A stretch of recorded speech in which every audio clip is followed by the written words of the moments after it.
بسم الله الرحمن الرحيم. السلام عليكم ورحمة الله وبركاته.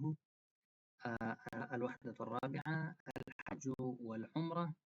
حج أو عمرې درس ته رسېدلي یو. موږ درېیمه وحده لوستې وه او تدریبات یا تمرینونه مو کوم ځای ته رسولي یو. 309 صفحه مو هم لوستلې وه، 308 صفحه مو هم لوستلې، 309 صفحه مو هم لوستلې. نن 310 صفحې ته راځو. مفردات اضافیة. العرض presentation دی. خادي کې اضافي مفردات دي، یعنی داسې الفاظ چې موږ ته په درس کې نه دي راغلي. 11 11 12 12 13 14 14 14 15 15 16 16 17 18 18 18 19 19. اوس راځو التدريب الأول. صل بين العدد والصورة المناسبة. نو دلته وشمارئ او هغې نه بیا یو خط کش کړئ.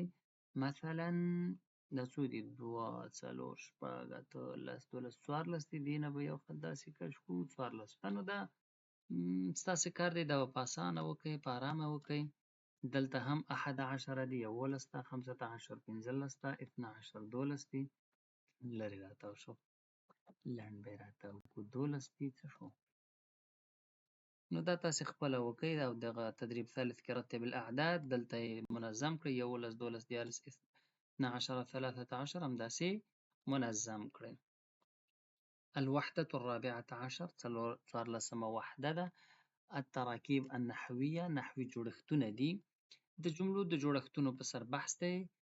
تبادل السؤال والجواب مع زميلك كما في المثال، لکه څنګه چې په مثال کې دی. په مثال کې څه دی؟ شهر رمضان، د رمضان میاشت ده. 2 لفظ دي دلته، یو العطله دی او بل رمضان دی. نو د دې دواړو نه جملې څنګه جوړوي؟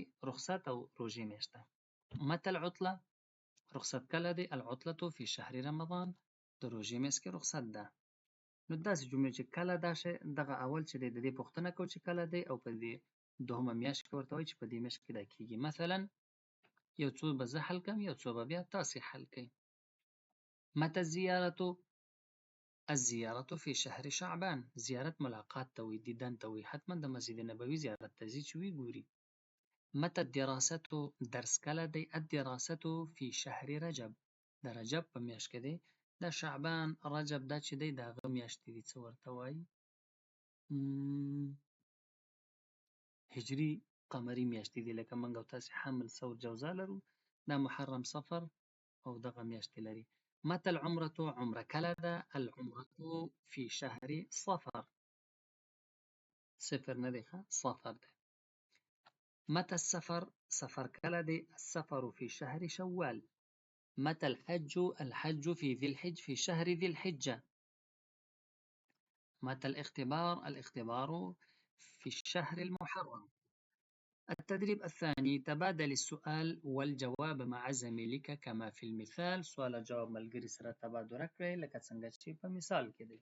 اوس مثال کې څه دی؟ ګوره، یو ثوب الاحرام دی او بل الفندق دی. هوټل او د احرام کوم لباس دی هغه دی.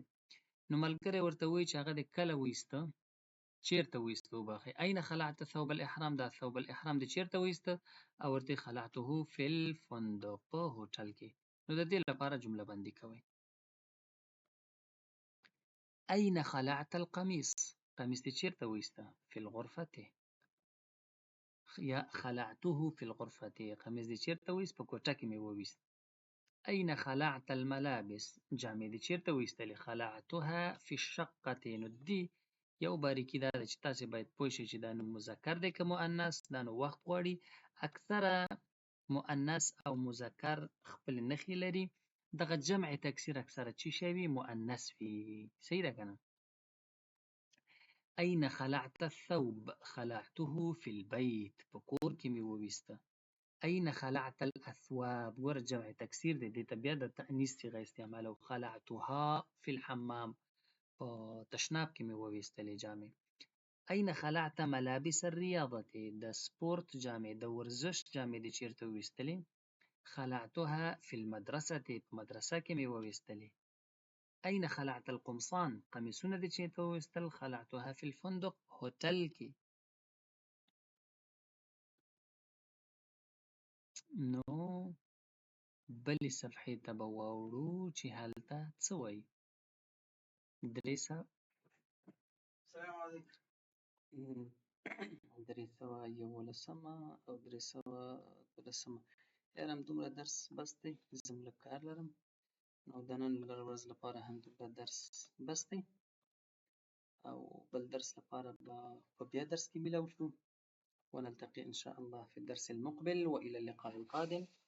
أستودعكم الله، والسلام عليكم ورحمة الله وبركاته.